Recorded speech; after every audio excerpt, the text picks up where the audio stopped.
guys, I'm here today to talk to you about a TBR for a lovely sounding read-a-thon. So I just want to say firstly, you can probably hear the birds chirping in the background. I'm not going to apologise because they're a lovely sound and it's my favourite time of day to be in my bedroom because it's lovely soft light and we have like nice warm colour tones and the birds are chirping and it just feels really peaceful and really cosy. So after I film this, I'm going to sit on the bed and do a bit of reading whilst my dinner is cooking. Jack of potato and beans, in case you're interested. So, the read-a-thon is being hosted by Simon over at the channel Savage Reads. I will link the announcement video here in the cards and down below in the description box because I'm a pro. And you can go and check that out. And if you're still interested in my TBR, which I hope you are, you can come back here and have a little look and hopefully get some inspiration. So, Simon will explain this way better than I will, but the aim of this read-a-thon is during these difficult times where a lot of us are staying indoors, social isolating, as everybody other than our unessential or inessential workers should be doing. We are going to try and have a really nice weekend where we try and read cosy, comforting books and treat it just like a really nice self-care, bookish weekend. That is the aim. So, I'm not sure if I'm sure Simon says this in the video, but when I am including the weekend, I am going to start reading these books on Friday night because I'm a cheat. So as soon as I finish work on Friday, these books are being started and I'm then going to be trying to focus on them until like Sunday evening and hope to finish as many of them as possible. So there are 4 basic prompts. These are the main prompts, okay? And you can duplicate as much as you want. So if you can find one book that covers all of these, well done you. So the first prompt is the one I found the most difficult, and it is a book by a favourite author. Now, I realised from this that I'm actually pretty well behaved, and what I mean by that is I do not have unread books by my favourite authors on my shelves, because if one of my favourite authors releases a book, I read it pretty immediately. So I don't really have books lingering that are by my favourite authors, but I did have a little look, and one very obvious choice, and this is because this author has long since passed away and I'm working my way through their catalogue, is Daphne du Maurier. So I do own The Birds as well as Don't Look Now, and they're both short story collections, and I've owned these for quite a few years, which is quite embarrassing seeing as I love Daphne du Maurier as much as I do.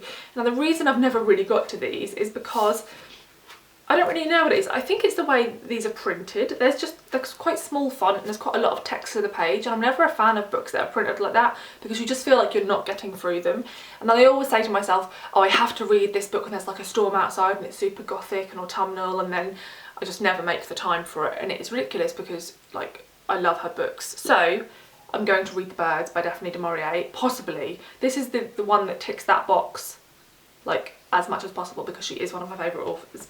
Now, other than Daphne du Maurier, I wouldn't necessarily say these people tick the favourite author box, but they're authors I really enjoy. And one of those is Jenn Ashworth. I've read 2 of her previous novels and I gave them both 4 stars, but they were really strong 4 stars and I really enjoyed them.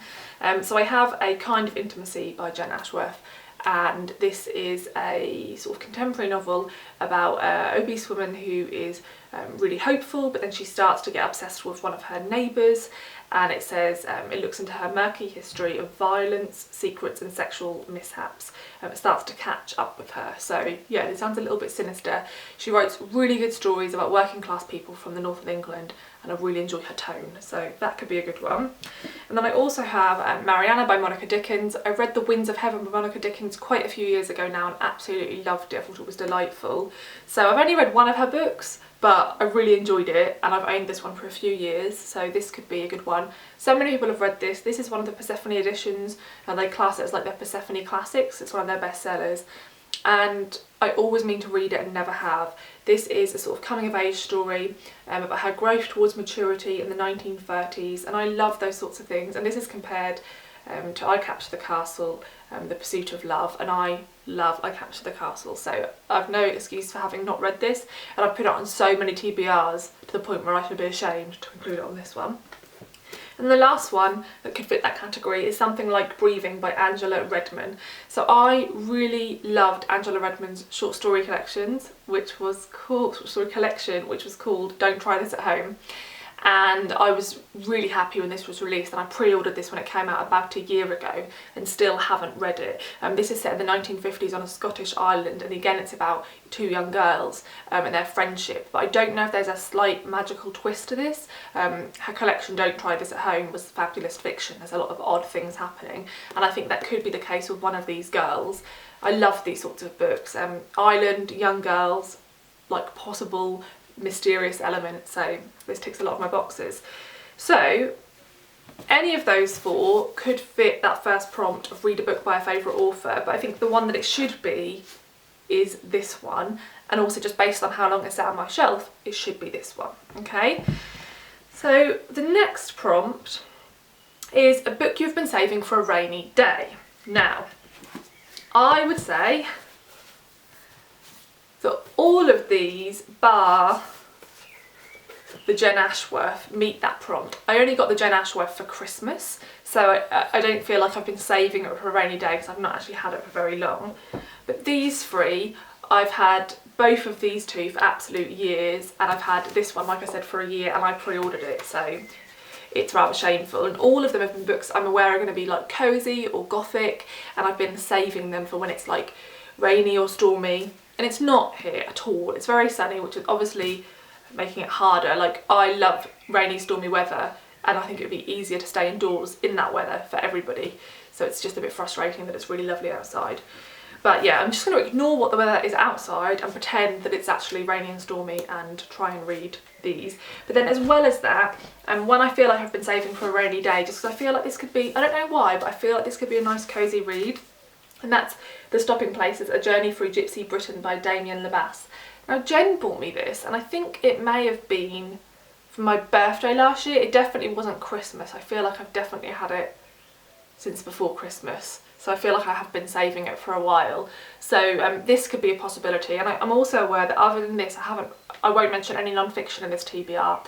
And the sort of reader I've become is I always like to read some non-fiction. So if I don't get to this one, I'll probably read a non-fiction book like alongside this TBR, and it doesn't fit any of the prompts just because I want to read it. So yeah, but this could be one, and this is the author's memoir about growing up in a travelling family and looking back through his gypsy heritage and like all the paths his family used to cross and all the traditions they had, and some of the time they still have.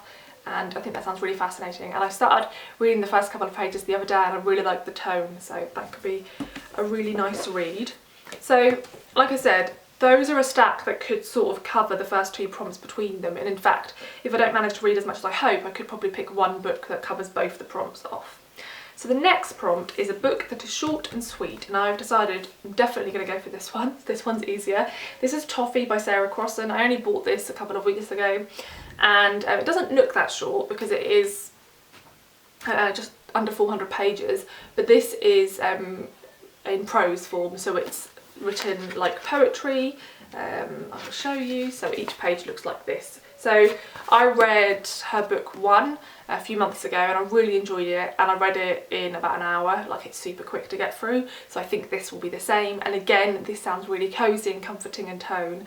This is about a young girl who runs away from home and finds what she thinks is an abandoned house, and soon realises that an elderly lady is living in it, and the elderly lady thinks she's someone else, so they start to uncover each other's past and their memories. So I'm hoping this could be a rather delightful read. And then the next prompt I really struggled with is a comfort read from your favourite time period.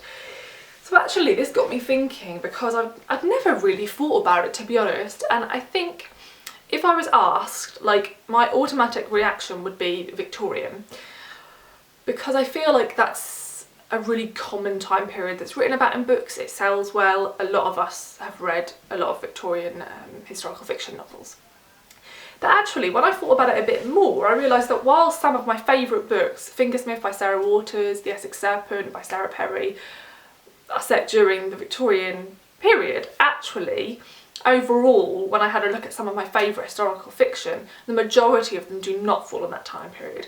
Now, the time period I've chosen is like quite a large one, so I think my favourite time period to read about is from 1900 to like 1950. I really like either sort of pre-war or interwar novels, or even books that are taking place during the wars but from people left behind, from people at home, not people fighting.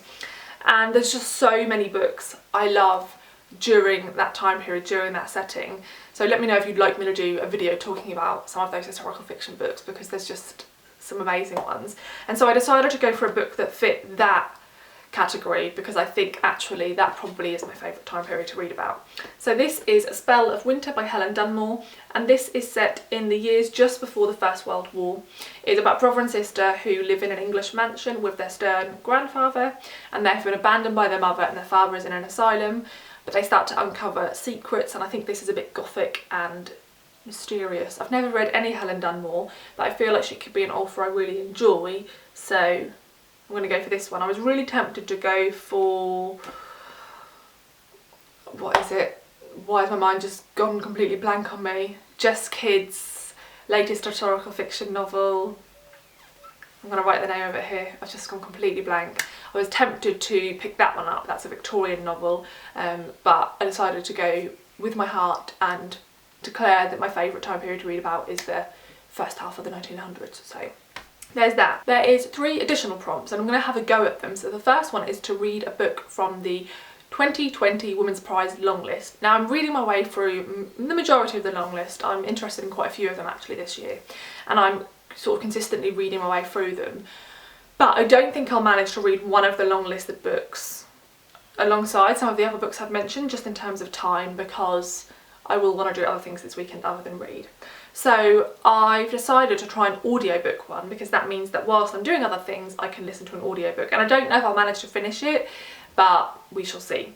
So the one I bought myself today on Audible is Djinn Patrol on the Purple Line by Deepa Anappara, and this actually has 3 audiobook narrators, which excites me. And something I like to try and do is when an audiobook is not from from the UK, Australia, Canada or the US, I like to try and listen to them on audiobook if I can, because I think I prefer to listen to it with someone from, like in this case, this book's set in India and the 3 narrators are all Indian and they have Indian accents. And I think that just adds something to the story, because a lot of place names or names I would maybe be unsure about how to pronounce, obviously they know how to pronounce it, and so I feel like it's just a bit more immersive than me like having a go at how to pronounce those things in my head. So I'm excited about this one. I'm very much intrigued by it. I've heard like no one talk about it so far. I've had people say they're going to read it, but I haven't heard anyone review it, so I'll be really interested in how that one goes. The next one is to read a book with a bear on it or a bear in it, and that's because Simon loves bears and his nickname from some of his friends is Sugar Bear. So this was hard for me. I had to look through all of my books, including books I'd read previously, and I have no books with bears on them, okay? Like none. Of the hundreds of books I have, no bears. But there was loads of foxes and wolves, and obviously birds, but like if we're going for mammals, there was lots of foxes and wolves. So I know Simon also loves foxes, so foxes are going to have to be good enough because I don't have any bears. So one of my favourite graphic novels is Jane, the Fox and Me by Isabelle Arsenault. So I've decided to reread this because I'm trying to reread some of my favourite graphic novels. So this is about a little girl and a fox she keeps seeing, and her love of the book Jane Eyre. She's being bullied at school and she's really insecure, and she sort of escapes into the world of Jane Eyre, and her sections are in black and white and the sections with the fox are in full colour, and it's just delightful. So I'm going to reread this because it's been years since I've read it. And then the last prompt is to try and treat this weekend as the 24 in 48 hour readathon. Now, I don't know if I've mentioned this before, but I've tried a few times to do the 24 and 48 hour readathon and it just doesn't work for me. I love reading and I'm really lazy and I sit down loads, but as soon as I try and like force myself to read for 12 hours in a day, basically majority of the hours I'm actually awake, I start to feel really low and like irritable and just get annoyed basically.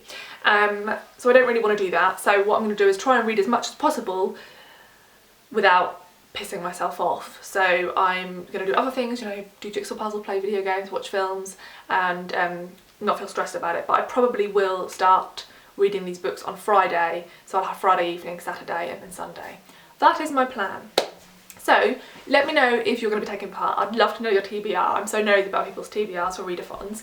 Let me know if you've read any of these and what your thoughts are on them, and I'd also love to know what your favourite historical time period to read about is. I also thought about the fact that, you know, I read predominantly historical fiction I read is set in the UK, but actually I'm probably interested in different eras depending on the country. And anyway, I just thought that was quite interesting. So I'd be interested if I can't even talk, if that is the same for you, if you are interested in different historical periods depending on the country or the region or whatever. So yeah, thanks for watching. Do go check out Simon's announcement video down below. I hope you take part, and yeah, I'll see you in the next video, and take care. I hope you're all well, and I hope you're all you know, keeping your spirits up at home as much as you can and enjoying all the extra content on BookTube, because I've been loving it. Thanks for watching. Bye.